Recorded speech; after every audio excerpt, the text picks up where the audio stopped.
Bismillahirrahmanirrahim. Assalamualaikum warahmatullahi wabarakatuh.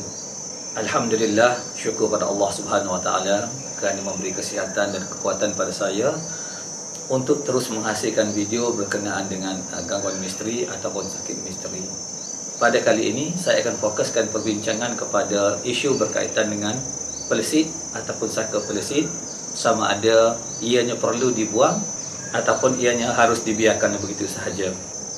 Untuk makluman, saya seringkali mendapat pertanyaan daripada pesakit ataupun keluarga pesakit, kenapa pelesit atau saka pelesit ini perlu dibuang? Sedangkan pada mereka rasa kadang-kadang amat sayang kepada pelesit ataupun saka pelesit tersebut.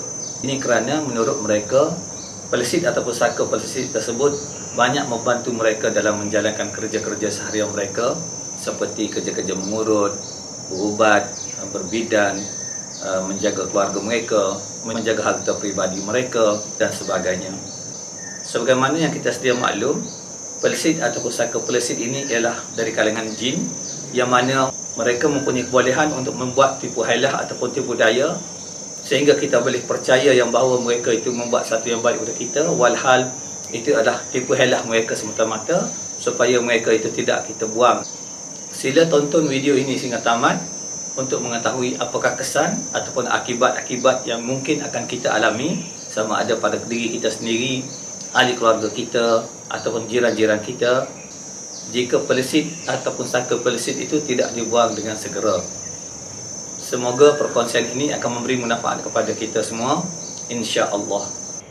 Untuk menjawab soalan sama ada pelesit atau saka pelesit tersebut perlu kita buang ataupun perlu kita biarkan, eloklah kita lihat apakah kesan yang akan dialami oleh pemilik pelesit tersebut, iaitu dirinya sendiri, ahli keluarga dia, terutama sekali anak perempuannya, dan juga mungkin kesan kepada jiran-jiran sekitar. Tetapi kita hendaklah yakin bahawa apa yang berlaku tersebut adalah dengan keizinan Allah Subhanahu wa taala. Untuk memudahkan perbincangan berkenaan dengan kesan ataupun akibat yang akan dialami oleh pemilik ataupun ahli keluarga pemilik ataupun jiran-jiran mereka, saya akan pecahkan perbincangan ini kepada 3 kategori. Yang pertama, semasa pemilik pelesit tersebut masih lagi sihat, muda dan kuat. Bagi kategori ini ada beberapa perkara yang kita boleh lihat. Yang pertama, orang yang membeli pelesit tersebut adalah bersedia memberi makan pelesitnya ataupun saka pelesitnya daripada darah daripada jarinya. Jika ia tidak berbuat demikian, pelesit tersebut mungkin akan menghisap darah daripada bahagian dada ataupun bahagian pahanya, dan mungkin juga akan melibatkan ahli keluarganya. Dan jika diperhatikan tempat ia menghisap darah tersebut, biasanya ada kesan lebam dan ada kalanya ada kesan 3 lubang. Akhirnya orang yang dihisap darah tersebut mungkin akan kelihatan pucat ataupun lesu dan tidak bermaya. Yang kedua, orang yang memelihara pelesit ini biasanya dia sukar mendapat jodoh, sama ada dirinya ataupun anak cucunya. Ini kerana pelesit tersebut akan mengganggu bakal pasangan anaknya ataupun cucunya, supaya anaknya ataupun cucunya tidak mendapat jodoh, kerana ianya khawatir akan menjadi pesaing kepada pelesit tersebut. Biasanya pemelihara pelesit, anak ataupun cucunya mempunyai sikap yang cerewet dan suka menerima pendapat orang lain. Mereka juga biasa bercakap dengan mengeluarkan kata-kata yang agak tajam, yang menyebabkan orang lain tidak selesa untuk berada di sampingnya.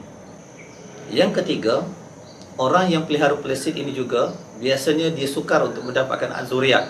Ini kerana pelesit tersebut kononnya dikatakan akan mengganggu zuriat, supaya tidak ada anak ataupun zuriat yang akan menyebabkan mereka berebut kasih sayang. Yang keempat, pemilik pelesit ini mungkin akan dapat melihat anak ataupun cucunya mula mempunyai sikap yang cerewet seperti beliau. Dan mereka juga akan berhadapan dengan masalah di mana anak atau cucu mereka ini mungkin menjadi sensitif, mudah sensitif, mudah merajuk, cepat naik angin dan seumpamanya. Kategori yang kedua, iaitu apabila pemilik pelesit ini telah pun mula berumur dan kekuatan mereka pun mula berkurangan, akan ada beberapa perkara pula yang mereka akan hadapi, ataupun akan ada beberapa kesan ataupun akibat pula yang mereka akan hadapi. Yang pertama, ada berlaku di mana tiba-tiba kita lihat pemilik pelesit tersebut daripada seorang yang sentiasa ataupun rajin melakukan amal ibadat, yang sentiasa bangun malam untuk solat pada awal waktu, tiba-tiba berubah menjadi seorang yang berat untuk melakukan solat pada lewat waktu, jarang-jarang mengaji Quran dan seumpamanya. Dan ada juga yang mengalami rasa was-was dalam mengangkat wuduk yang menyebabkan mereka berada lama dalam bilik air. Yang kedua, perangai cerewet dan lokeknya makin menjadi-jadi. Berkira dalam semua perkara. Barang-barang dia tidak boleh diusik. Kalau diusik, boleh menyebabkan berlaku pergaduhan ataupun perkelahian. Kalau melibatkan harta, ianya boleh melibatkan pergaduhan besar dan perpecahan dalam keluarga.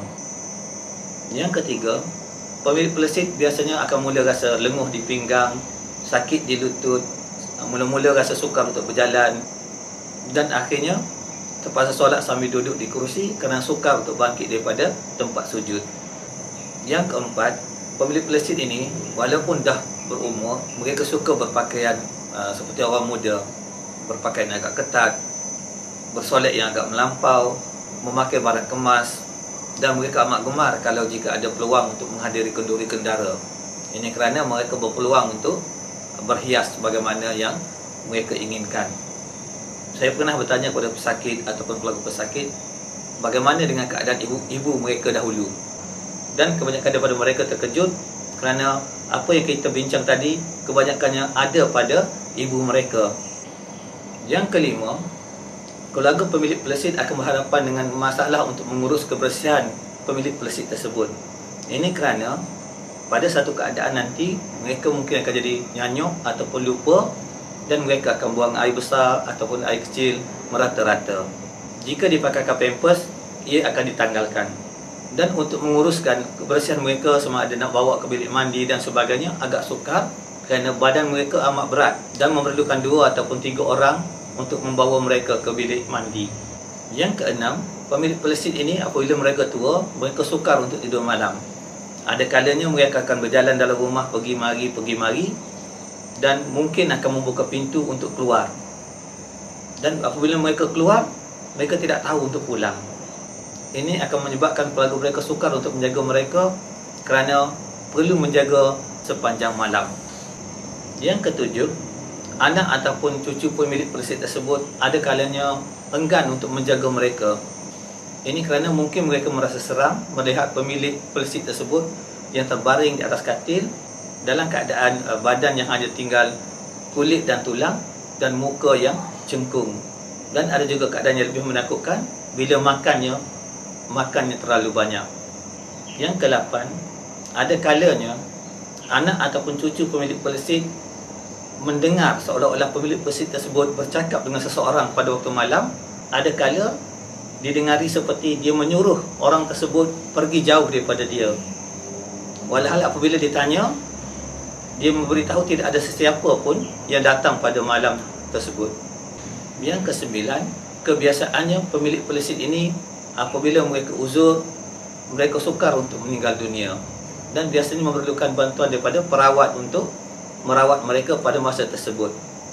Keadaan ini akan menyebabkan ahli keluarga mereka menanggung aib kerana ditomah ataupun dikatakan pemilik ataupun keluarga yang membela pelesit.